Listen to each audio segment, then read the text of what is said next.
Our beautiful and fragile planet is the worst kept secret in the universe. Strange, but true.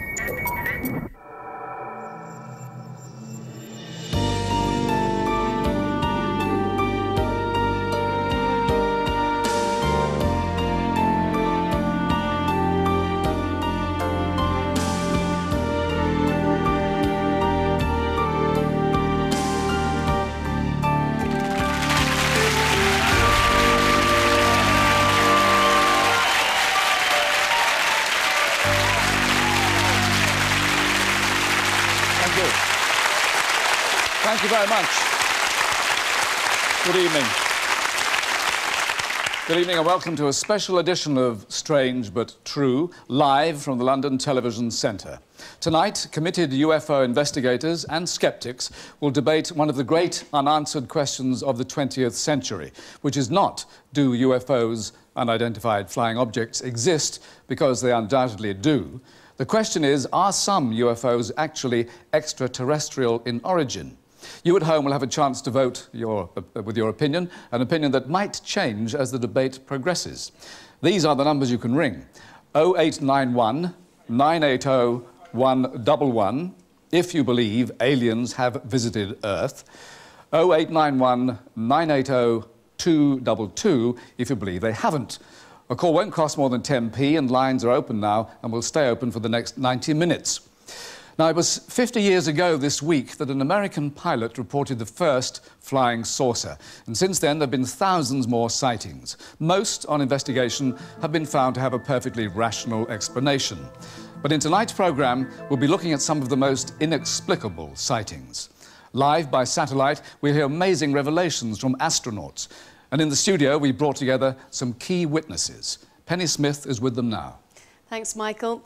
Amongst the audience tonight are people who've reported sightings of UFOs. The witnesses we'll be calling upon tonight are all professionals. They're pilots, military personnel, people with little to gain and a lot to lose by going public about their experiences. They've all certainly seen UFOs, but were their sightings more significant than that? Well, tonight we'll be giving you the chance to judge for yourself. Michael. Thank you, Penny.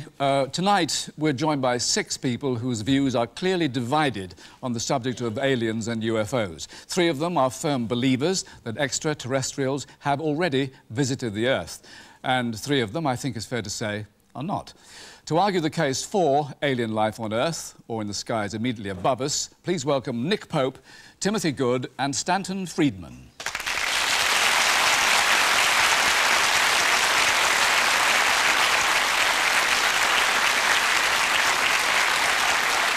Nick Pope was the Ministry of Defence's UFO desk officer and the author of the bestseller Open Skies, Closed Minds.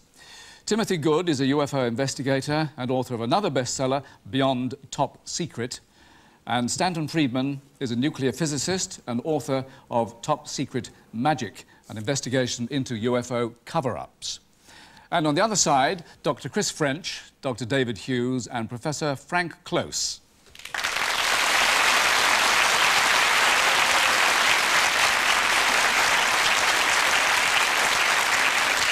Chris French is a psychologist who specialises in paranormal belief.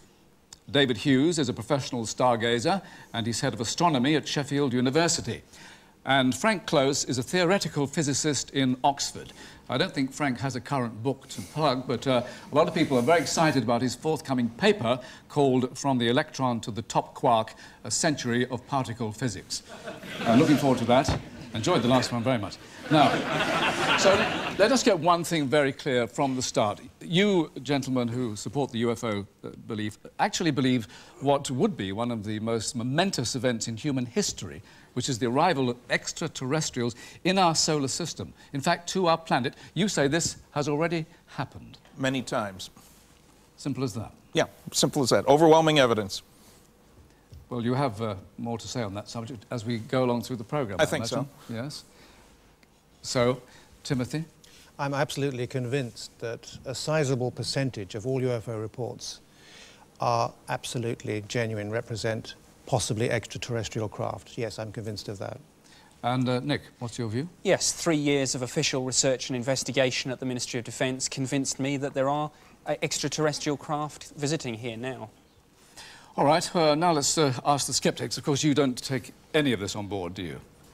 If at this moment I said, yes, I do, that would really throw you, wouldn't it? Well, it'd bring it down to 2 on the other side. Show me the belief, show me the real evidence, and I'll take it, but I'm waiting for it. David? I'm just looking forward to seeing the hardware. Yes, that is really what we're all looking forward to, in a way. Dr. Chris French? Yeah, well, again, we're often told that the evidence is irrefutable. I mean, the truth is that there's no single case that all ufologists agree on as being irrefutable evidence. And we'll see the holes in the evidence as this programme progresses. Well, that is the word that comes up again and again, evidence. In the end, it all comes down to evidence. Before we review that evidence, let us see where our studio audience stands in the debate about non-terrestrial life. Now, let me ask you, how many of you believe that we are completely alone in the universe and that no other intelligent life exists? Vote now, please.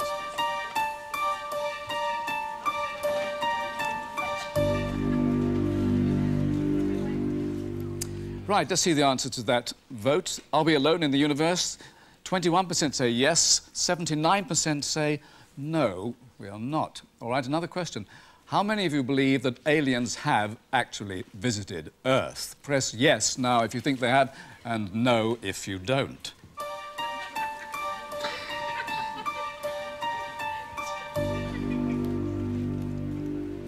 Sort of giggling there because you couldn't actually find the button, I suspect. Right. Have aliens already visited Earth? Yes, 73%. No, 27%. So you are, you're on an uphill job, you sceptics. Surprisingly non-representative audience. It was a surprisingly high vote in that sense, which of course gives you some encouragement, I'm sure. We'll see if those results change here in the studio as we listen to the arguments.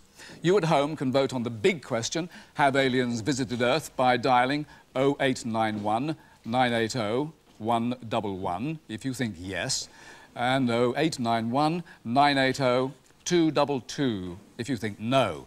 The lines are open now and calls will cost no more than 10p. Now, the vast majority of UFO sightings, over 90%, are explainable. On investigation, they prove to be weather balloons, natural atmospheric phenomena, or even something as simple as a flock of birds. But a few sightings always remain a mystery.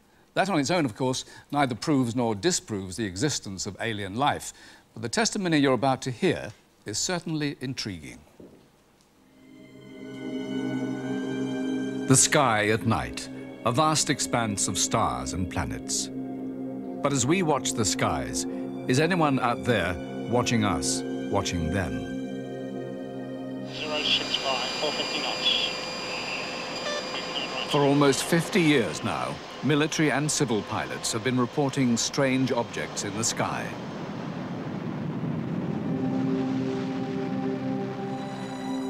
The very first UFO sighting from the air happened on the 24th of June, 1947. A pilot with the United States Forest Service was out searching for a missing plane over the Cascade Mountains in Washington state. Kenneth Arnold reported seeing 9 bright objects in the sky, traveling at fantastic speed. He said they looked like a saucer would if you skipped it across water. Britain, too, had its flying saucer reports. Winston Churchill wrote a memo about them. What, he wanted to know, did it all amount to? Once again, it was the evidence of pilots that provoked most concern to the authorities. Anything received from our own RAF pilots was examined with very great care. We're talking about very highly trained people whose job in life is to fly about the skies and not to be conned by optical illusions or clouds or whatever. So one had to take seriously what they were saying. There were several sightings by British pilots, but the authorities kept quiet about them. The Air Ministry would not have been keen to let it become public knowledge that some of our pilots had seen flying saucers. We had no explanation. One could imagine the kind of tabloid headlines there would have been. We didn't want it.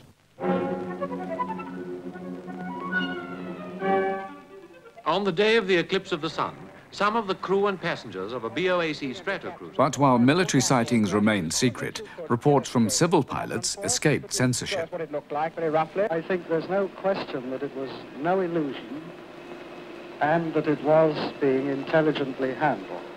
In 1954, BOAC Captain James Howard reported a sighting. It was July the 29th, 1954, and we were en route to Goose Bay in Labrador, flying at our assigned altitude of 19,000 feet. It was a lovely summer evening. I was looking down on the left-hand side of the airplane, and I saw through broken cloud something moving alongside us. There were 7 in all objects. There was one large one and 6 smaller ones. The big one also appeared to be changing its shape gradually, and it stayed with us. And the passengers became interested, naturally. And in fact, everybody was agog.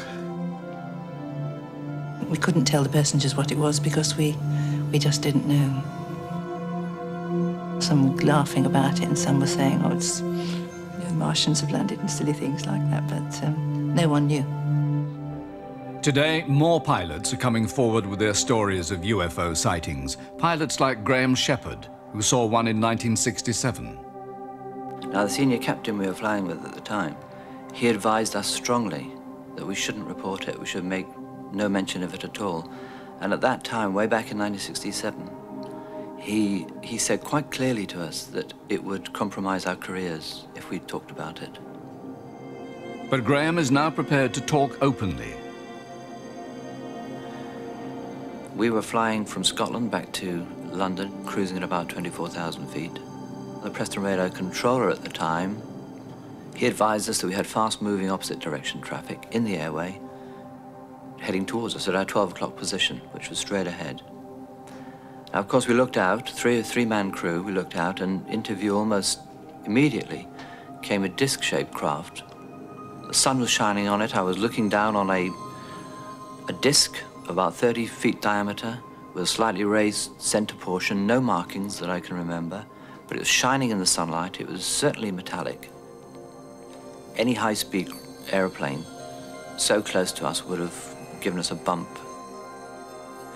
Now, the very curious thing about this very close approach is that it didn't leave a shockwave.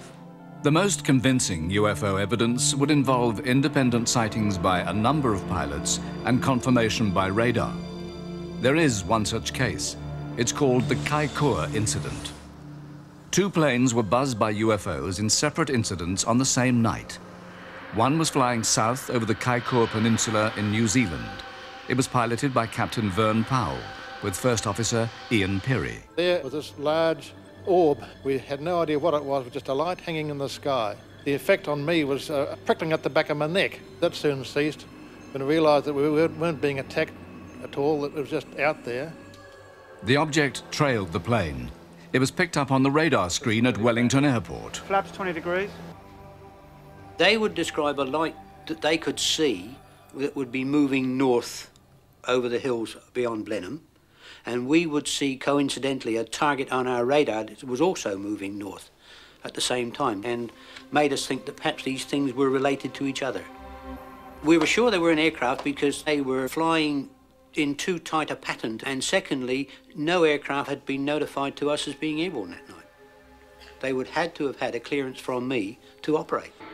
But the most dramatic moment of the night came as an aircraft flown by Keith Hine was buzzed by an unidentified object. I must confess I was a little apprehensive at that stage as to just what was going on and what its intentions were. And then that began to move back in towards us, and at quite a rapid speed at one stage it was on an intercept course with us. Miraculously, a collision was avoided.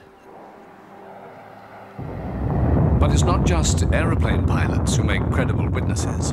Another group who are bound to be taken seriously are astronauts, several of whom have spotted things they can't explain.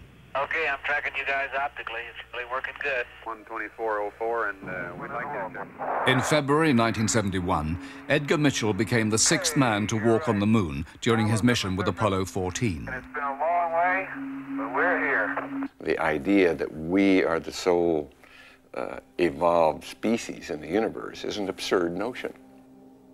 Mitchell believes there has been UFO contact, though he's not encountered any himself. But he is impressed with evidence he's been told about by people in US military intelligence. These folks are ready to tell their story. They have been checked out. They were where they said they were. They had the job they said they had. And their story is that much of the ET lore is true. There's a lot of nonsense around it, but much of the core evidence is true. The witnesses I'm talking about range everywhere from control tower and radar tower operators up to officers both in intelligence and the military community whose particular jobs were investigation or management of operations that had to do with investigating UFO and ET. 3, 2, 1, 0. This is we have ignition. What a liftoff. And liftoff. Roger, ignition. For over 10 years, Gordon Cooper was one of America's top astronauts. He was the last man to orbit the Earth alone as part of the Mercury program in 1963.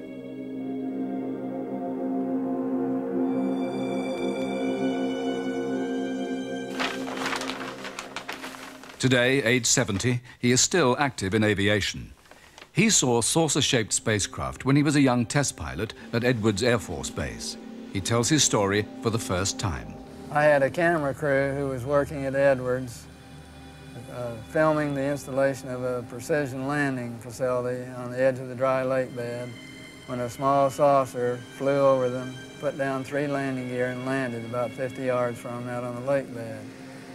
These cameramen proceeded to go towards the vehicle, filming all the time. It lifted up, put the gear back in the well, and took off.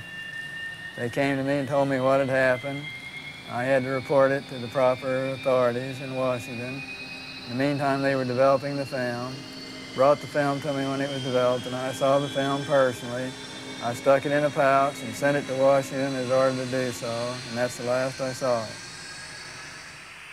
There is a reason the testimony of these pilots and astronauts is more credible than any other, according to 20-year NASA veteran research scientist Richard Haynes.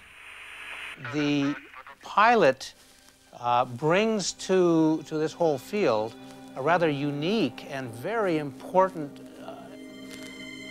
experience level that sheds some new light on the phenomenon. I would like to be able to dismiss all of the pilot sightings and say they're natural phenomena, but I just can't do that. I've talked to too many who tell me these remarkable stories of silvery metallic discs with no seams, no markings, no wings, no engines, outside their aircraft for 30 minutes, 40 minutes, 50 minutes at a time, doing maneuvers around the airplane, and then flying off into space somewhere in some direction. And not just seen by one pilot, but the first officer oftentimes, the flight engineer, sometimes the cabin attendants, sometimes passengers. Haynes has recorded over 3,000 UFO sightings by pilots across the world, enough to convince him there must be something out there.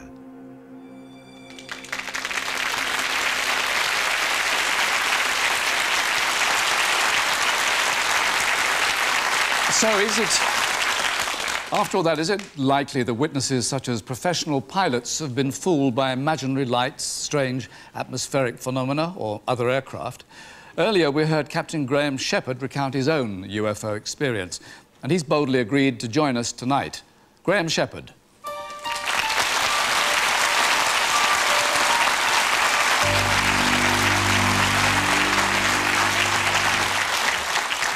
Graham, are you still convinced that what you saw wasn't just a trick of the light? I'm totally convinced, yes. I've spent some 30 years in the air, and there's nothing like it before or since. I'm absolutely convinced there was no light trickery or whatever. Frank Close, do you accept what Frank says, what Graham says? Is that reasonable to you? Well, I mean, I've no doubt at all that he saw what he saw or believes he saw what he saw. But there's many things that I would want to know even to start investigating this. I mean, Preston radar alerted you to this thing. What have Preston Radar said about this since? What happened to it after it went by you? What other planes were in the area? Did nobody else report it at all or see it? And why were you worried about reporting it if Preston Radar had already alerted you to it? As far as I can remember, there were no other aeroplanes alerted. The craft was flying at an extremely high speed. Once Preston Radar had alerted us, of course, we looked out to see if it was coming. And it came into sight almost immediately. It was going, I would say, at a speed well over 600 miles an hour, which is the speed of sound, probably around about 1,000 miles an hour. So it would very quickly be seen by any other planes who were on the same flight path with you? Yes, I must emphasise this was back in the 60s, and the density of traffic at those times was considerably less than it is now. This is going at high speed, so it's covering a lot of distance very fast. Well, I distinctly remember reporting it to Preston Radar because I was doing the radio at the time. I was sitting in the right-hand seat. And I remember reporting to Preston Radar controller that we have contact. It's in the 1 o'clock, 2 o'clock, 3 o'clock position, and it was gone. So it was an extremely short sighting, but indelibly printed on my mind. It's something I've never seen before. But you saw no aliens in it? I saw no markings on it. All I could see was the shining surface. What time of day, Graham? It was afternoon. It was mid-afternoon, I would say. Beautiful day. Nick Pope, you've investigated, as working for the Ministry of Defence, of course, many UFO sightings. What is the proportion that can be explained by natural phenomena? It's about 9 out of 10, something like that. But, you know, Graham's raised an important point, and the Civil Aviation Authority have on their case files an awful lot of near collisions between UFOs and aircraft. And there are some interesting military reports too. 5th of November 1990, some RAF Tornado aircraft were flying across the North Sea. They were casually overtaken by a UFO, and they made a report to the Ministry, a structured craft. Graham, why have so few pilots actually come forward if these sightings are so common? Well, it's a high-risk occupation. I'm not talking about being a pilot, I'm talking about reporting UFOs, because it's a difficult thing to talk about. Because the whole subject is denied at the highest level, it is very difficult for people like me who are in a long-term profession to come forward and jeopardise that profession by stating something which is apparently impossible. Yes, that's understandable. I was just going to come to you, Chris, because it might be your area of psychology that might explain. I mean, there's an assumption we're making here, which is that pilots, astronauts, etc., make better observers than other people. And it's easy to see why. I mean, they're highly trained, highly skilled people. But when they're in a situation of seeing something unexpected, for a very brief period, they're just as likely to, you know, make mistakes and be sincere in their reports, but make mistakes as anyone else. According to J. Allen Hynek, widely considered to be the father of modern UFO investigation, pilots actually were surprisingly poor observers. He actually analysed many cases and generally found that the cases that were reported by pilots which ultimately turned out to be identifiable flying objects, range from 88, 89%, 76, 79%, depending upon whether we're talking about military, civilian, single witnesses, multiple witnesses. In fact, the evidence doesn't support this claim.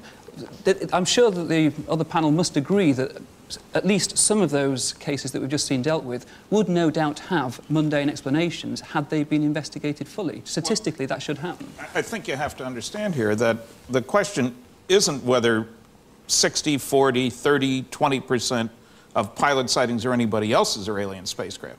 The question is whether any are. And as Dr. Haynes pointed out, and I've talked to him about this, many of the sightings last like 30 minutes. We begin to very quickly run out of conventional explanations if a round disc-shaped vehicle goes around your airplane in broad daylight when you have a military or a civilian crew. But it didn't go around his airplane, it shot right past him. Right, we will have to leave cases like that. And also, he has no idea about the speed. It was 600 miles an hour, 1,000 miles an hour. You've no idea really about the size. We'll have to leave this aspect of the thing at the moment because we have other things to talk about, so thank you very much. We have to go on now. We have one more witness to make a contribution to this debate. Earlier, we heard the extraordinary story of Gordon Cooper, one of the original Right Stuff astronauts, who claimed he saw an alien craft land on Earth. There's a remarkable story, but it's not just NASA astronauts who say they've had an extraterrestrial encounter. A few hours ago, I talked by satellite to Major General Pavel Popovich, head of aviation for the Russian Space Agency. A former cosmonaut, he first flew in space when he was just 20 years old. Dobry wieczór, Major General Popovich. Now, for years, we didn't know about your attitude to UFOs because of the Cold War, but what is the Russians' view of UFOs? The Russians generally have a positive attitude to UFOs, although, of course, there are skeptics. Can I have some example of a sighting? The general has seen a UFO himself. In 1972, when we were on our way back from Washington to Moscow on a passenger airplane, we all saw something that we called a UFO.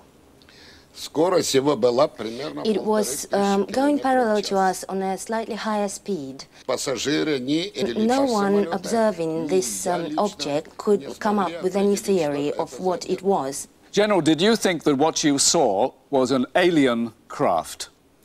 I'm absolutely certain about it. Spasiba, Major General Popovich.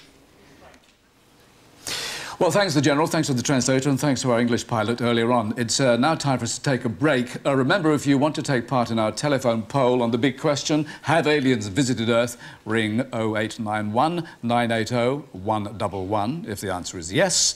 If the answer is no, ring 0891 980 222.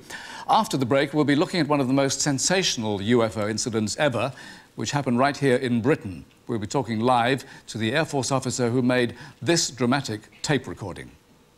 There's no doubt about it. There's some type of strange flashing red light ahead. It's yellow. I saw a yellow tinge in it, too. Weird. It appears to be maybe moving a little bit this way. It's brighter than it has been. Yellow. It's coming this way. It is definitely coming this way. Join us in part 2.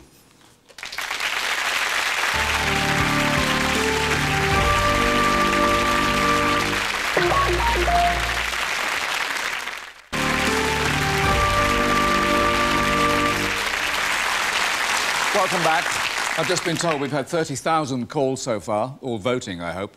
Anyway, as I said at the start of the programme, the majority of UFO sightings are explainable. But the one we're about to look at, known as the Rendlesham Forest incident, is the best documented and the most baffling UFO landing in Britain. 17 years after it took place, sceptics and ufologists are as divided as ever. Bentwaters and Woodbridge, twin military air bases in East Anglia. The 3 miles that divide them are filled by Rendlesham Forest. Until last year, the bases were occupied by the 81st Tactical Fighter Wing of the United States Air Force. Although a normally uneventful assignment, they formed a strategic part of Western Europe's defences. As such, they had top security status. Nothing could get in or out without being detected. In December 1980, at Woodbridge Base, Airman John Burroughs was on security patrol with a colleague. Do you see that in the woods? There were strange lights out in the forest. To me, it almost looked like Christmas lights at first, a Christmas display. I'll open the gate. At that point, we looked at each other and we decided that we better go out and take a closer look because we weren't sure what we were dealing with. What we were looking at wasn't real. Those are no Christmas lights. Come on, let's get out of here. Airman Burroughs and his colleague raced back to the gatehouse, where he contacted the security controller. Roger, Control, we're on our way over. I received a call from the control center to go on down to the east gate and contact John Burroughs. And I asked him what was the nature of the problem down there. And they said that they'd rather not tell me. They'd rather have me go down there and talk to the patrolman on scene. What is that? I don't know, and I don't want to know. Did you hear an explosion, John? It didn't crash, it landed. Whatever it was, Sergeant Penniston knew they had to go and find out. I got permission to proceed off base to investigate. Following military rules, the Americans had to leave their weapons behind. One part of me wanted to go ahead and go out there and figure out what we were dealing with, and the other part of me was saying, no, you don't need to go out there, just go ahead, stay back at the gate where it's safe and you don't have to worry about what's going on. The men went through the forest towards the lights. This is as far as we go. It's out on foot now. I started to see a defined shape, and at that point is when I realized it wasn't an aircraft crash, a fire, or anything of that sort. The air was filled with electricity that you could feel it on your skin as we approached the object. You felt like you were moving in slow motion. Your hair on the back of your head was standing up. You felt like you had very little control over your body. Then they saw it. I wish I had my weapon because I felt totally defenseless. It was about the size of a tank. It was triangular in shape. Underneath the craft was a high-intensity white light emanating out of it, and it was bordered by red and blue lighting, alternating. When nothing happened, the men, deciding the object wasn't hostile, got up to take a closer look. On the upper left side of the craft was an inscription that measured 6 inches high of symbols. They looked familiar, but I couldn't ascertain why. The Americans watched for about 20 minutes. And slowly started moving back, weaving in and around the trees. Got about 40 feet away, then it raised up into the air, and it shot off as fast as you can blink. The next morning, the airmen went back to the scene to investigate. We found branches on the ground. We found indentations in the ground. Then they remembered that the object they had seen was triangular. They measured the distance between the indentations and discovered that they formed an equilateral triangle. The activities soon came to the attention of the Deputy Base Commander, Lieutenant Colonel Charles Holt. I was sure something had happened. There was obviously something. I certainly wasn't convinced it was a UFO, but I didn't know what it was. There was only one way to find out. Huge portable floodlights, known as light-alls, were rigged in the forest, ready for anything which might appear the next night. But as darkness fell, the light-alls began to malfunction. Lieutenant Colonel Holt was interrupted at a Christmas dinner. The duty flight lieutenant came in, and he was quite shaken and insisted upon speaking myself and the base commander about a matter of utmost urgency. He said, "It's back." And I said, "What's back?" And he said, "The UFO is back." I assembled a small team of experts, and we set off in the forest really to debunk it. About 30 men followed the lights into the forest, armed with special equipment, including a night vision scope, Geiger counter, and a tape recorder. Right, this way. I'm certainly glad we made the tape, because if we hadn't made the tape, even I would have trouble believing what happened that night. But would anyone else believe them? This way.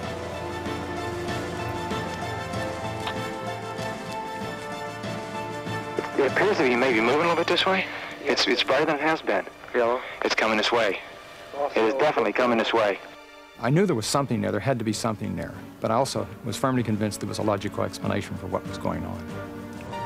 It's very unusual to have a problem with a light-all. That night, the light-alls wouldn't work, even when they swapped out and got other ones from the base. In addition, we had problems with our radios. All 3 frequencies we were using were intermittent and did not work properly that night. But other equipment was working. A night vision scope, a Geiger counter, and a tape recorder. The sound in this reconstruction is taken from the actual tape they claim to have recorded that night. There's no doubt about it. There's some type of strange flashing red light ahead. It's yellow. I saw a yellow tinge in it, too. Weird. It appears that he may be moving a little bit this way. It's brighter than it has been. Yellow. It's coming this way. It is definitely coming this way. It pulsated as though it were an eye winking at you. And around the edges, it appeared to have molten metal dripping off it, just like falling to the ground. But I didn't see any evidence of anything on the ground. I just couldn't believe what I was seeing. None of us could. Here I am, a senior official that routinely denies this sort of thing and diligently works to debunk them, and I'm involved in the middle of something that I can't explain. The Geiger counter was measuring levels 10 times normal background radiation. Just jumped up to 7/10 there. 7/10 right there in the center? Uh-huh. We're getting very positive readings. You're getting readings on the tree you're taking samples from where clicks max. That's the strongest point on the tree? Yes, sir. The object suddenly exploded, a silent explosion, and broke into 3 to 5 white objects and rapidly disappeared. A mile away, Airman John Burrows was with the broken-down light-alls. All of a sudden, out of the distance, a blue light streaked past us. Passing the light-alls, they came on. It passed through the open window on the truck, going off into the distance, and the light-alls went out. As we moved out of the forest, we noticed 3 objects in the sky. The objects in the sky were moving about, sharp, angular movements, very high speed. It's as if it's looking for something. I kept getting on the radio and calling the command post. Thunder, this is Stopper. Call radar and ask them what they've got 30 degrees above the horizon and 10 miles out. I wanted to know if they were finding anything on the radar scope. One of the objects in the sky was sending down beams of light, beams of energy. I'm not sure what they were. But at the same time, I could hear on the radio voices talking about the beams coming down on the base. Then a beam shone straight at them. At this stage, my skepticism had definitely disappeared. I was really in awe. Almost as rapidly as it appeared, it went.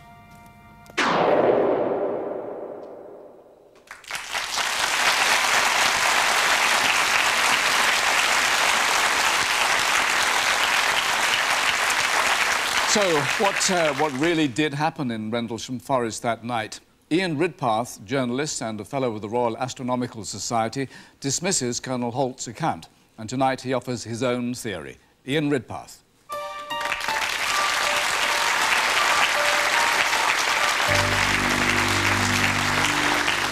Ian, you believe that the Rendlesham landing wasn't a UFO landing at all? No, I don't. I was intrigued by this case because it seems to be that irrefutable evidence that we were talking about earlier, and it's backed up by the word of Colonel Charles Holt and written documentary evidence. But if you look at the different aspects of the case, you can find that there are perhaps many different things which have been lumped together to make the whole thing seem more mysterious than it really is. Now, to start with, the light they saw at 3 o'clock in the morning, apparently falling, something crashing into the forest. I discovered there was a bright fireball, a natural piece of space debris burning up in the atmosphere at exactly that time. I think that's probably what they saw. Then the men went out into the forest. They saw this flashing white light. They said it seemed to illuminate the forest with a white light. Now, someone had called the police. The local police came and took a look. They searched the area. They couldn't find anything. They said the lights were the Orford Ness Lighthouse. Now, I should explain about the Orford Ness Lighthouse because this comes up quite a lot in the case. The Orford Ness Lighthouse sits on the coast at Orford, about 5 miles away from where they were in the forest. And it appears very much closer when you're in the forest at night. It's a very bright light. It flashes away, and because of the way the land falls towards the coast, it looks as though it hovers just above ground level, and as you move about, the thing seems to move about too. Now, the following morning, as we saw on the film, the men went out into the forest again. They saw what they claimed were landing marks. They were only very small. They're only about 1.5 inches deep, only about the size of your hand. This seems quite small for something maybe the size of a tank, which is supposed to come from interstellar space, land on 3 little tripod legs. The police were called out again. They said to us, that looks like the marks of an animal. Now, the local forester also saw all those marks. He was quite sure that they were just rabbit scrapings. I think he's here, isn't he? Vince Sturkettle, you're here? Yeah. And was that your opinion? It certainly was, yeah. That it was simply? I mean, I was really excited when the rumours started going, and I've been consistently disappointed as each piece of evidence comes up. Coming up, just Vince, while you're there, I mean, could a thing the size of the tank that they described on the film have actually moved through those trees? Well, over the years, the 17 years, the opinion keeps changing. The craft was 30 feet, 20 feet, 10 feet. I mean, the trees are actually 10 to 15 feet apart. So it's almost like the story has changed to fit the site.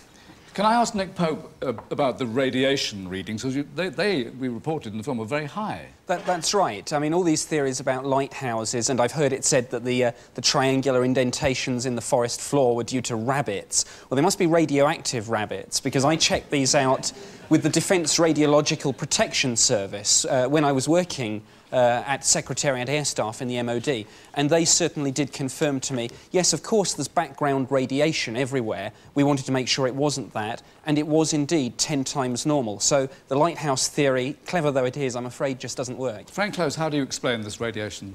Well, the radiation is unusual because it's for a rare occasion we've at last got something you can go and check. And so I did. And what I did, I've got hold of, this is the British equivalent of the standard US Air Force issue, which is used usually for measuring huge amounts of radiation, like in nuclear blasts and so forth. All you need to notice is there's a dial on the front here, and it looks very much like the speedo in your car. Now, the speedo in your car is great for measuring whether you're exceeding the speed limit or not, but you know what it's like. You're stuck in the traffic jam doing nothing, but it's still flickering at the bottom. We know from the report that Colonel Holt made at the time that the amount of radiation they thought they were detecting on their machine was very, very small, 0.1. And we've checked with the makers of the US equivalent, and they said, their quote is, that this measurement was the bottom reading of the machine and was of little or no significance at all. So it was not possible with the device to measure that small amount. But what I have got here is something that you could have done, and it's this, and it shows the other thing, which is even if the radiation was 10 times bigger, it doesn't matter very much at all. Look, in the room, can you hear the Geiger counters going off already? Because there's radiation all around us.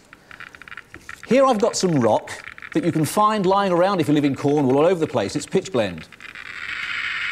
And that sends it up 100 times. Sending radiation backgrounds up by a factor of 10 means nothing at all. Thank you very much. That was impressive. Ian Ridpath, thank you very much for being with us. I think it was vastly overstated, however.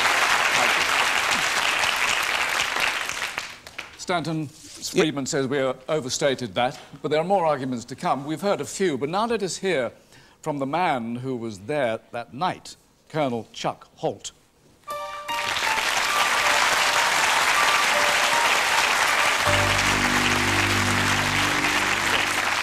Now, Colonel Holt, you've heard these various comments and explanations. 17 years ago, do you still hold to your story? I certainly do, and I'd like to make a couple of comments. One, the story, so to speak, as far as the size and shape, has not changed through the years. I took original statements from the 3 people that actually approached the object and did it a day afterwards, and they all said the same thing when they were independently interviewed, and they all said it was approximately 9 feet on the side and it was triangular. They have not changed that story. Now, many other people have come forward that supposedly were there, that I questioned, but we won't get into that, and said lots of various and sundry things, but those 3 people have said the same thing consistently and do to this day. Also, the indentations in the forest, I have in my hotel room a castor plast for one of those indentations, and there are other ones made. There were 3 made, and they are not an inch, they are approximately 3.5 inches, and they're consistent in diameter, approximately 14 to 15 inches. And it was an equilateral triangle. Equilateral triangle. And as far as your radiation, the machine we used was calibrated. Yes, it was on the low range. And we went around the forest. And that area, that specific area was hottest in the center of the triangle. The rest of the forest was cold, so to speak, nothing but background radiation. I was not alarmed. I'll admit it was a minimal amount, but it was certainly above background radiation. That's something we can never settle, I realize. Can I just question you on one thing, sir, because you did make a testimony at the time, and being at the time is perhaps the most important thing. And you said that the depressions were 1.5 inches deep. You've just now said they were much bigger than that. Now, I have the plaster cast. So was your original statement wrong? I have the plaster cast, and you can see the plaster cast. I wish I had brought it to see you. Yes, I wish you had. That's a nice thought. It would have been nice to hear. Penny has someone in the audience who has a view on this, haven't you, Penny? I do indeed, yes. Jenny Randalls was one of the original investigators at Rendlesham and has actually visited the site. What do you think happened? Well, I've been following this case all over the world, tracking down evidence for 17 years, and I've absolutely no doubt that these airmen did see something quite extraordinary in the forest. However, it's enormously complicated by the fact that on Orford Ness Island, apart from the lighthouse, the National Security Agency, that's the NSA, one of America's most secret intelligence agencies, were carrying out an extraordinary experiment. Officially, it was an over-the-horizon radar test. That's to try and detect aircraft from lots and lots of miles away. But some of this energy, we understand, leaked out into the into space. And we also know that there was a military satellite from the Soviet Union, which was nuclear-powered, which was decaying in its orbit that night, and it burned up over Rendlesham Forest, and it changed its orbital path as it did that in a quite extraordinary fashion. We suspect it's possible that some experiment was going on where they may have actually used this equipment to scramble the computers on board that Soviet satellite and may even have brought it down. Now, of course, if that's true, it gives you a reason, regardless of whether there were any aliens in Rendlesham Forest, why there could have been a massive cover-up. And I've seen So you're saying it's a military cover-up? Well, I've seen many times the governments of the world use the UFO phenomenon as a kind of smokescreen. They hide their own tests of secret technology, knowing that if people see these things, they're going to report them as UFOs. And it's great they can get away with doing things in areas they normally wouldn't be able to. OK, well, we're going to cover that a bit more later on in the programme. Michael? Yes, we are. We shall come to that. But at the moment, Colonel Holt, it has been suggested a military cover-up. You were a military man. Were you part of that? Definitely not, and I'd be willing to take a polygraph test on that. I can't say it wasn't. To the best of my knowledge, it wasn't, and I certainly was not a party to it, if there was something. Can secrets be kept by the military? Generally, but with some success, yes. But generally things come out over a period of time. Thank you very much, sir. Thank you.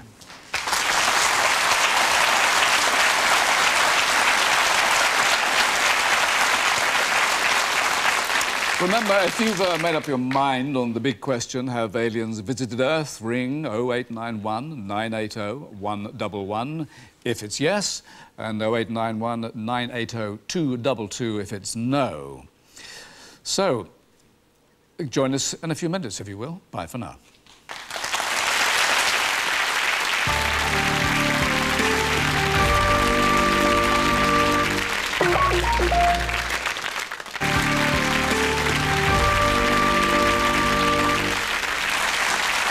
Welcome back.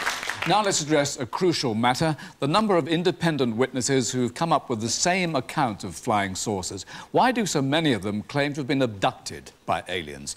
Is the sheer volume of reports proof that something is really going on, or merely an indication that mass hysteria has taken hold? We went to America's #1 UFO hotspot, Gulf Breeze, to test the water. The town of Gulf Breeze spends its time basking in the subtropical sun of the Florida Panhandle. Separated from the mainland, it wallows in the superheated waters of the Gulf of Mexico. Nothing much used to happen in this small affluent town, apart from the occasional wrath of a hurricane. But on November the 11th, 1987, a new storm hit town that would change the lives of some of the residents forever.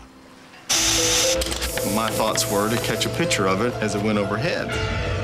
This strange blue beam came out of it and struck me. And this object was just hovering, it was perfectly still. We're seeing something that we're obviously seeing, but we have no concept of what it is that we're seeing. Look! It's coming towards us, isn't it closer to us?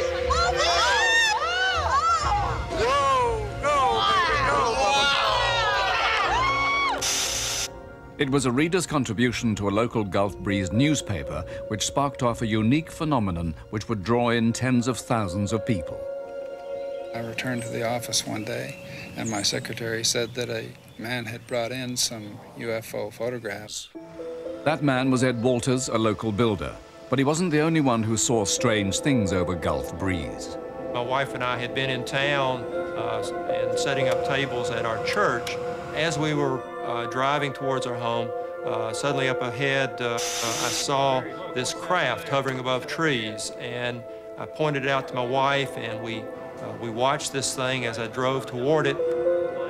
It became apparent that it was not just an Ed Walters UFO, because many other witnesses came forward, city council people, ministers, so many people that we felt like it was a whole community-wide thing.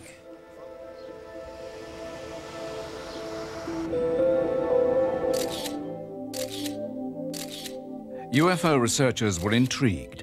One was an optical physicist, Dr. Bruce Maccabee. From November of 1987 to July of 1988, there were probably well over 100 sightings with several hundred witnesses involved. The floodgates had opened. It seemed that everyone had a UFO story. I saw what I thought was a shooting star, and it went whoosh, like this and just stopped. And then all of a sudden, another one came whoosh, like this. The red light came in and it pulsated for a while, and then it turned bright white. And there was this huge orange globe hanging there. It was about like 4 stories high, and it was hovering over the water. I was walking and looked up, and I saw a big shining green oval shining right through the cloud. It was very vivid color, very bright neon green.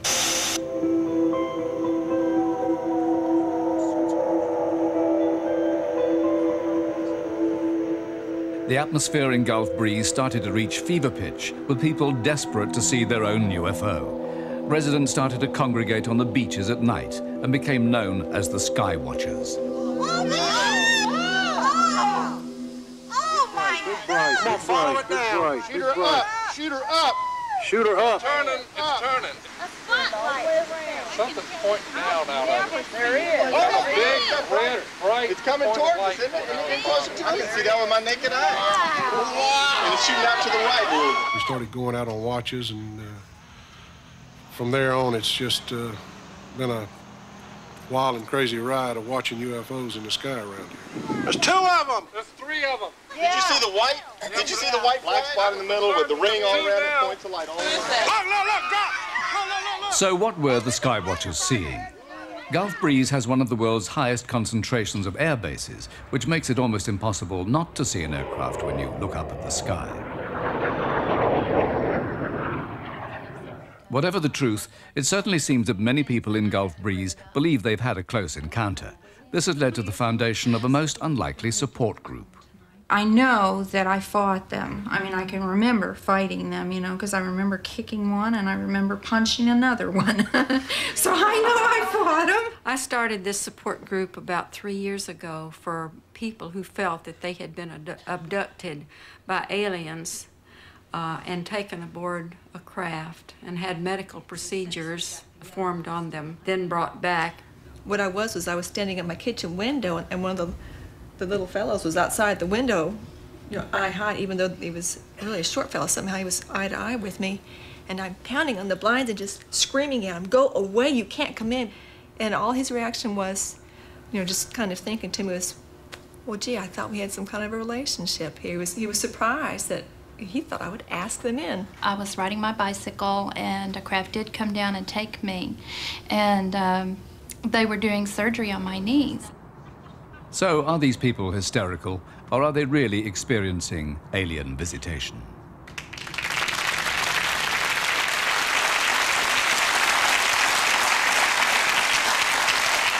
Stanton Friedman, would you rather those people had not made those claims? No, actually, I'm glad they did, that they had courage enough to. I've been to Gulf Breeze, I've talked to Dr. Maccabee, I've met Ed and several of the other people there. Out of context, it sounds weird, but when you find similar sorts of stuff going on all over the country, you're beginning to say that, well, the real explanation here is there is a new disease out there. I find that relatively foolish. Also, I've worked with the professionals, the PhDs, the MDs, who have worked with abductees. That's just a little slice of the whole picture. And I'm convinced from working with those people that certainly hundreds of people across a huge country, at least hundreds, have been abducted. Now, whether we can make sense out of it or not is another question. Well, let's see if Chris French can make sense out of it. Yeah. What do you say? Well, I mean, one of the things that's slightly difficult about this kind of programme is you cover so much in that single excerpt. I mean, you mentioned Ed Walters. For example, Ed Walters is very likely a hoaxer. I mean, I don't agree at all. Well, have you met him? Let me finish. A papier-mâché model of a UFO was found in his loft by the person who Which moved doesn't into his match house the pictures. after he moved out. He's a known hoaxer. He makes double exposure films. False there are accusation who say again. That they actually helped him to make the sworn statements saying that they actually helped in the hoax. That's one part of it. Once rumour gets round that there are sightings, and of course everybody starts to look at the sky. Any single thing that's slightly out of the ordinary is, great, I'm part of this, I've seen a UFO. Then we get onto the abductees. This is we could spend a whole programme on the abductees. The techniques that are used to actually get at these stories very often involve hypnotic regression, other similar types of technique. Not always. And these, not always, but there are other similar types of technique as well, not just hypnosis. And we know that far from this being a way of revealing the truth about hidden memories, what this is a way to encourage fantasy. There is a mass of experimental evidence to show this. Well, let us talk about what might not be fantasy. David Hughes, as an astronomer, what is your idea of what they might actually have seen? I have no idea what they have seen, but what fascinates me is how poor their photographs are. I mean, in my 40 years of holiday snaps, my snaps have got better. I have a better camera, it focuses automatically. Why are these UFO pictures always out of focus and always fuzzy? They're not always out of focus, and they're not always fuzzy. But these were. And also, when I see taken stars... at night. When I see stars with my friends, I can always make my mind up whether I'm seeing 2 or 3. And why are these people debating something that They're shouting simplistic? as another one comes into view. Let me ask Tim Good. Tim Good, you've talked to abductees. What is your feeling about them? My feeling is that I have to take your point, actually. I think Dr. French is quite right. There has been a tremendous amount of fantasy and exaggerations, people jumping on the bandwagon. I don't think it's any coincidence that the number of abduction reports has increased corresponding to the landing of the X-Files in the United Kingdom.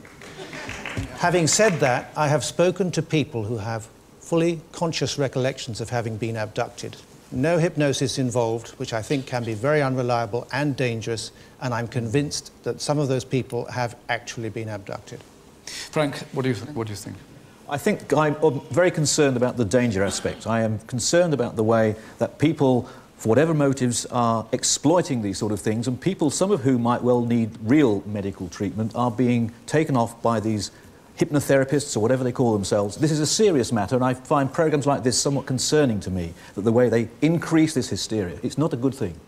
Oh, point taken. I think there was a measure of agreement on both sides there about the dangers of hysteria. Remember that many of the people who work with abductees are mental health professionals who are very concerned, first of all, about the mental health of the abductee, and secondly, about whatever UFO experience they may or may not have had. We're not dealing just with parlor games here. Can I come back on that? I mean, this is an important issue. I have not seen a single study that has shown that what these people are doing actually makes their clients any better. They clearly are distressed people that go to seek help. There's not a single outcome study. Is it actually ethical to convince people that they've had these experiences if we don't have any independent verification? You're saying that it's the person who's working with the purported abductee who is convincing them they've had the experience. It's been my experience. On at least some occasions this is happening, Stanton. You can't deny it. I'm sure just the reverse is often. You say it is, he says it's the reverse, and I must wind up this section of the programme. Whatever you may think of the dangers of the hysteria, don't forget our phone lines are still open. The numbers again are 0891 980 111 if you believe aliens have visited the Earth, and 0891 980 222 if you don't. This is a television programme. It's time for us to take another break. Coming up, the conversation that NASA doesn't want you to hear between 2 astronauts who've just spotted a UFO.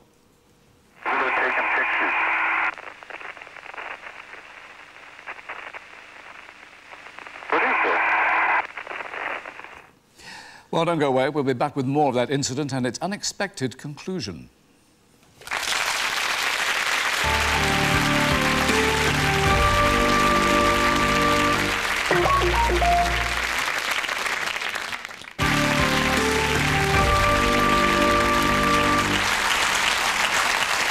Earlier, we touched upon the possibility that governments are engaged in a massive cover-up.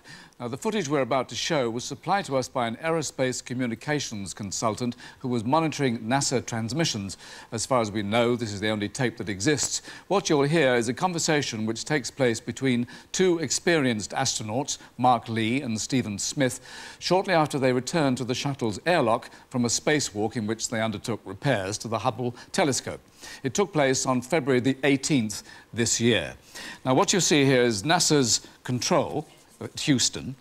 The communications console is in the top left-hand part of the picture.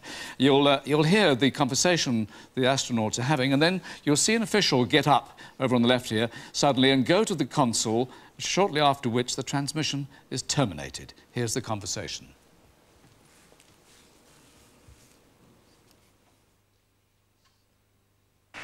On that flash.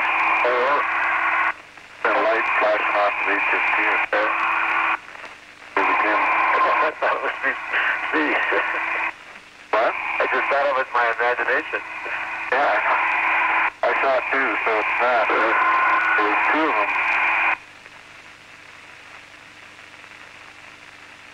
There's another one. What are they?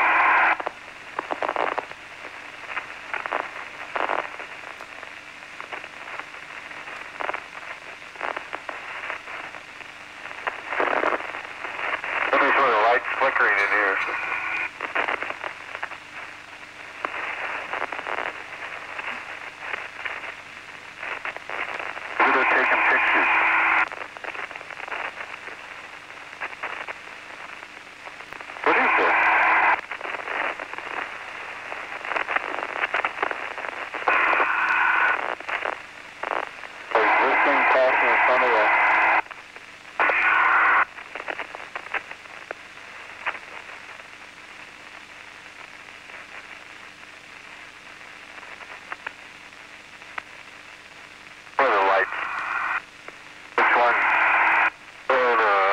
That one for a second, but I had that one the whole time.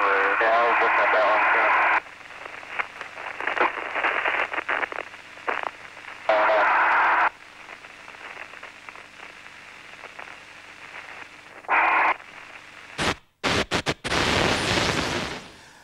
too. Right, Stanton Friedman, what did you make of that? Was it significant? Well, I presume the astronauts would have been well aware if there was any other body in space near them doing such a maneuver, you know, being outside, working on the Hubble, where you have to be careful.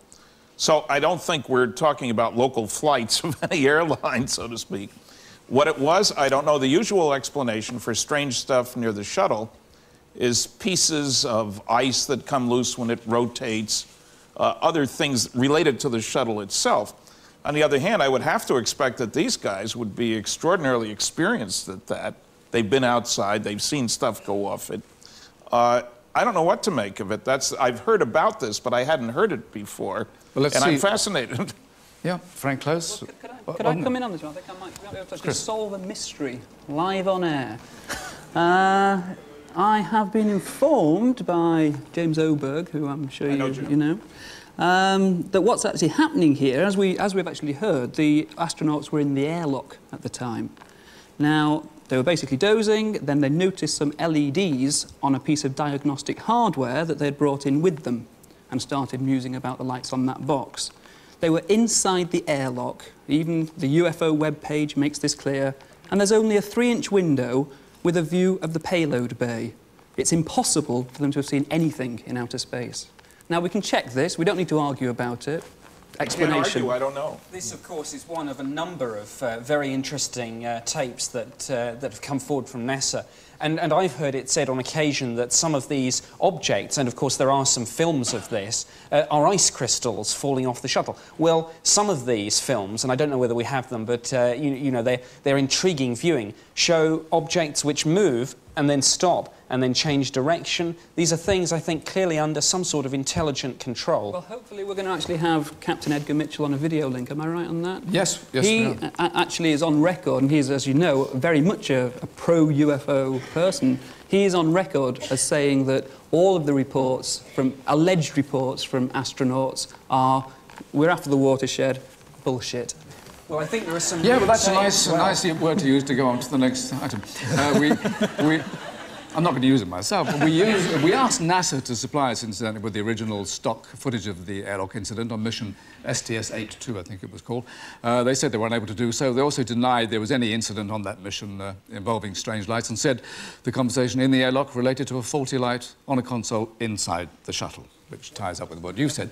But all the same, the conspiracy and cover-up theory has been used by the UFO lobby for the last 50 years to explain the lack of solid physical evidence.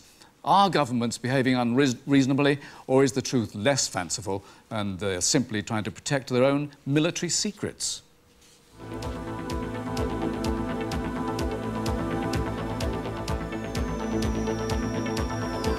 Could these be the UFOs that make people believe we've been visited by aliens? None of these are familiar sights in our skies, but they are all man-made. All were once top-secret military aircraft. And it comes as no surprise that many UFO sightings come near military bases, where aircraft like these were developed. So was that the case at Rendlesham Forest in Norfolk? Stop the car. Look at that. Do you see that in the woods? Senior defense figures are convinced something did happen in that isolated wood. A former chief of the defense staff, Lord Hill Norton, is one of them. One can't help feeling that something is being concealed. Either the Americans and indeed the deputy base commander were hallucinating, or they believed that something had landed there and they had taken photographs and records of it. And in either event, it must be of interest to the defense of the United Kingdom. Was the strange triangular craft spotted by so many US airmen really a top-secret new aircraft whose existence was known to only a few? Or was it a UFO? And has the British government been involved in a cover-up at the highest level? The ministry have doggedly denied that anything untoward occurred there, and I simply don't believe it. Therefore, somebody, I don't know who it is sitting on information which by now should be public.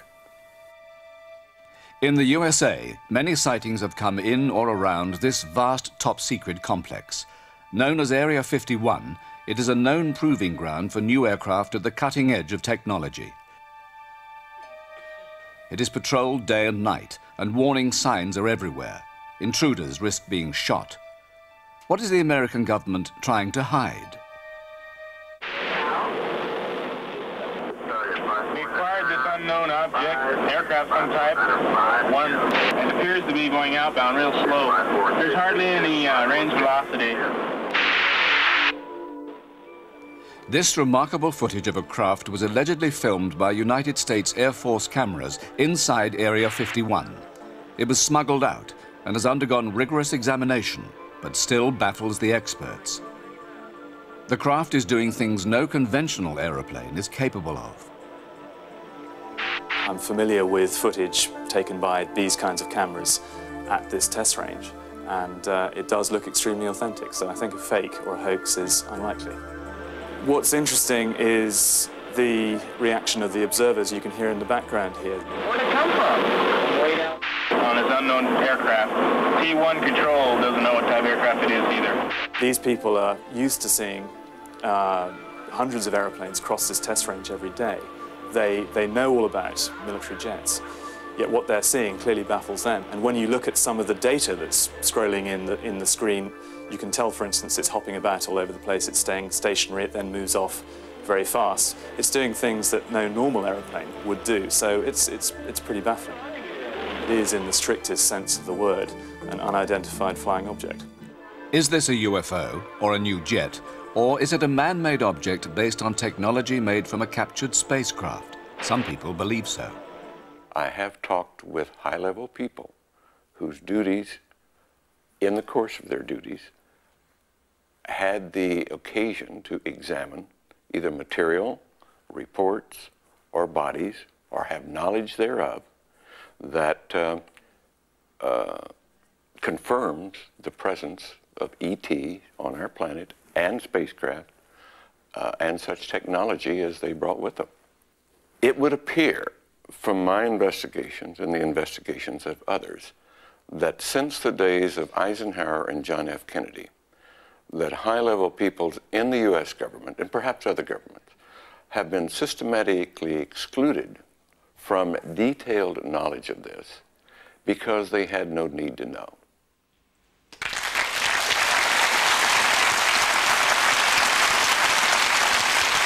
Well, that's an extraordinary statement from Ed Mitchell, and one that we can follow up with him right now as he joins us, hopefully via satellite from Fort Lauderdale. Ed Mitchell, are you there? About the first zero. Dr. Mitchell, can you hear us? On the 0171. Well, we can see you, but we can't hear you. In front of 171. Hello? Well, we'll try to get hold of him later, so we'll have to leave that for a moment. We were going to be talking about possible government cover-ups, and... It's easy to prove, Michael. Easy to prove? Yes, a group of us went after the NSA. We found that they had over 150 UFO documents. They refused to release them to us and to the federal court judge. We went after the CIA. Freedom of information, people think, is the magic tool that unlocks all the doors. It doesn't. Took me 5 years to get a released CIA UFO document on which you can read 8 words, not very exciting words. There's no question that they're withholding data. CIA, NSA, DIA. They are withholding data, I admit it. The data that about UFOs. The data they are withholding is data that if they were to... We don't know what's there. You can't see through the We know it's about UFOs. We know it mentions UFOs. The reason that is given for so much of that paper being blacked out is that to give it would actually reveal methods of intelligence, how they actually obtained that information. 20 years old? It would give information about personnel who were in other countries who would be in danger if they were to explain that they would actually been spying for the other side all the time. Okay, these sightings are all happening in the southwest of the United States. That's nonsense, Frank. Come on. So if they're happening in other countries, surely they're not covering it up as well. Why not? Well, why should they? Well, hang on, because of the technological implications. We're not dealing with philosophy here. We're dealing with technology that any country that could duplicate it would rule the planet. Nick doesn't think that there's a cover-up in the UK. Not in the UK, no. I think the real issue here is perhaps that we've got serious defence and national security issues which need to be looked at more carefully. We've got structured craft, not just lights in the sky. They're seen on radar. They fly over military bases. Can I interrupt you, gentlemen, because I think we now have our link with America. So, Ed Mitchell, are you hearing me now? Yes, I am, thank you. Good evening. Thank you for joining us. We're talking about government cover-ups. Do you think there's been one in the States, your own experience, then? Well, I can't come from my own experience. I can only look at the evidence and tell you what it is. Do you think the government... Sorry. There's 2 sources of evidence, and that's from people within government who have been involved in these areas, and they say yes. Then there's also the fact that official pronouncements in the press and, well, in the media, for 30 years have said they're not involved in the UFO business, but secret documentation obtained under Freedom of Information Act and from other sources deny that or show that that's simply not true. So, yes, there is a cover-up. Now, how far back it goes, it probably goes back 50 years or more. Can I ask you, in your own opinion, is your government using ET technology? I'm not sure they are knowingly. I have a theory that a lot of what we're seeing today is not under legitimate government control at all, but it is indeed likely using ET technology that it's no longer under constitutional control. Thank you. Thank you very much for being with us. And good night to Ed Mitchell. There is just enough time for you to get your telephone votes in before the lines close. Having heard what you have for the past 90 minutes or so, do you believe the evidence supports the argument that aliens have already visited Earth? 0891 980 111 if you believe that is the case. 0891 980 222 if you don't. So, an upsum, as we say in the trade. A quick word from each of you. Have you changed your opinions in any whit tonight? No, I'm convinced there are no good arguments against the reality of flying saucers and a cosmic Watergate. Tim? I find myself agreeing with some of the opinions of the skeptics, but I'm still convinced, no doubt at all, that extraterrestrials are here. Nick Pope? I've seen evidence of a technology, craft, that do things we can't do in terms of speed and manoeuvrability. Professor Frank Close. Not a single piece of evidence that requires aliens. Many interesting things, but not aliens. David Hughes? Ufology is just a hardware-free zone, and I'm just surprised that aliens are that tidy. We aren't when we explore our planets. We litter them with junk. Chris French. That's it. I mean, basically what we're down to is either hearsay, it's very dubious sources. We've never actually got the hard physical evidence that would actually prove it. And once that's there, we'll accept it. Why are we all so desperate that this should be true? And you're not, of course, but the general public wants this to happen. Is it because of the millennium? Are we replacing religion? What is it all about? No, we're just calling it how we see it. If we see evidence of a technology that goes beyond the level of our own, then we're simply doing our best to report it and to push it into the public domain, and we'll let the people decide. Some of us have, after all, been aware of 5,000 physical trace cases from 65 countries. We're aware of the 5 large-scale scientific studies that the skeptics never talk about. There's a vast amount more information that has been shown tonight. I've referred to one of those studies tonight, Stanton, your favourite, Project Blue Book Report 14. That's what I was talking about earlier with respect to Hynek's analysis. David? I mean, the cases just don't stand out. Yes, they do. You'd like a final word, David, on this? On your side? Well, I agree with you that there must be life out there in the universe. Not the question. What I do not agree is that it has been here, because we have not found serious evidence of it on Earth. After 50 years. And cover-up is the Two easiest crash excuse for saucers lack of and evidence there Roswell. is. You know. Thank But you where very is the much. crashed saucer? Why not Uncle bring it Sam along? has Where a is the cleaning crash saucer? We haven't answered technology. that one. We have had over 100,000 calls this evening, and 92% of those who phoned in actually believe that aliens have already landed on Earth. Perhaps skeptics don't watch programs like this. So we leave you with the skeptics and the alien believers as divided as ever, but I would like to thank all our guests for taking part in the program and for presenting their arguments with so much conviction. As far as I'm concerned, I'm sure they are right. Whatever happens, I am insured for $10 million if I am abducted. I got this in America in one of our programs. The trouble is the claim form has to be signed by an alien. So, thank you for being with us. It was fun. Part of it was serious, but it's all over. Good night.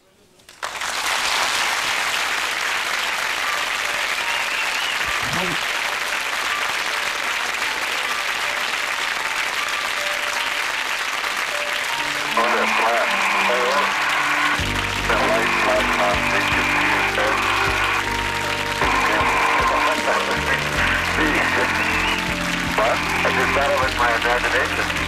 Yeah. I saw two, so it's not. There's two of them. There's another one. What are they? Some sort of light flickering in here.